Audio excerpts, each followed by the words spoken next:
Welcome to Romans, God's Solution to Our Problem, a devotional series by Sumo Youth. Make sure you've got a pen and your copy of Romans with you, and if you haven't already, pause the video and pray that Jesus speaks to you through his word today.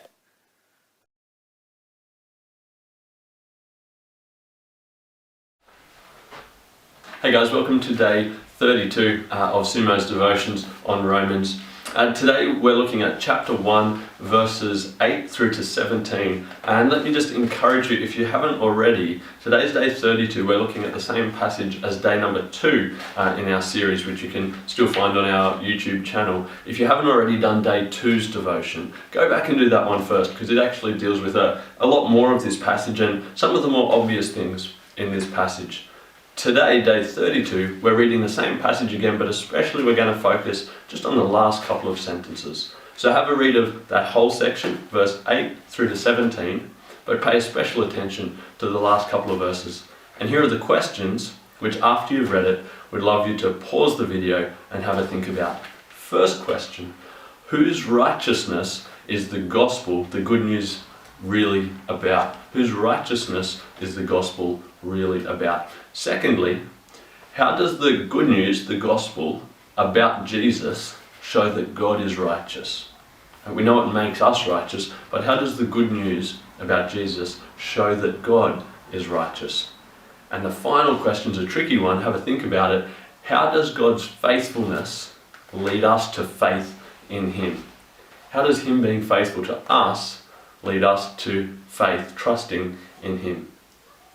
Got the questions? Pause the video, they'll come up on the screen. Pause the video, read the passage, hit play again when you're ready to think a bit more about the answers.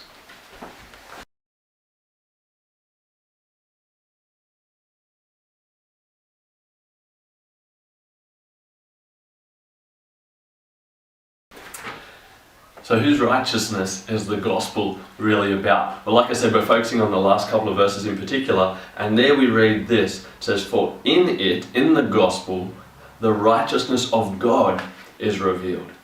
So we often think the gospel is about our righteousness, the fact that we're not righteous, and that it's about our righteousness because we want to become righteous, right, with God. But actually, the gospel is where God reveals his righteousness. It's where he reveals he's perfect. And so as much as it seems like the gospel is about us, ultimately the good news about Jesus shows us that God is righteous. So then the question 2 follows on from that, doesn't it? How does the good news about Jesus show that God is righteous? Well, here's what it shows us. The good news about Jesus shows us that God is a good judge. He's not a judge who can just forget when people do the wrong thing. Imagine a judge who knew that someone had done the wrong thing and in court said that they'd done the wrong thing, but then just said, don't worry about it, you can go free. Right? We'd be horrified at that judge. He's a terrible judge. God proves that he's not like that.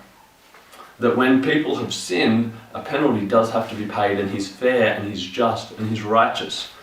But he also shows that he's faithful to his promises to his people.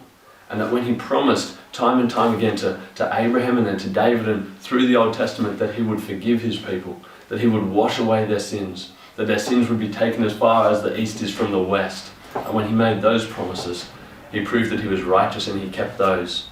And the only way that he could be righteous in dealing with sin and righteous in forgiving his people was to take that penalty on himself.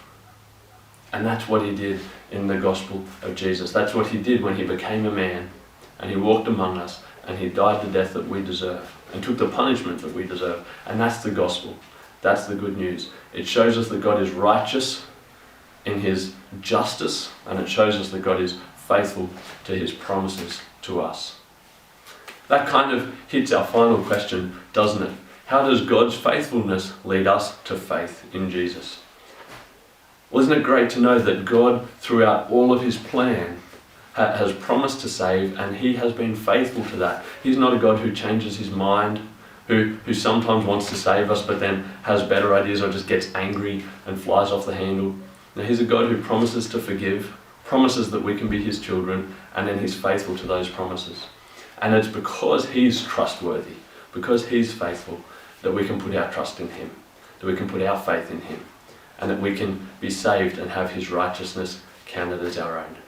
That's an amazing thing, and for me personally, maybe for you as well, the times when I struggle to keep following God, the times when I struggle to be faithful to Him, the thing that really helps me through that moment is realizing how faithful He's been to me. Take a couple of minutes, think about that, talk to God about that, pray with Him, and we'll see you at the next video.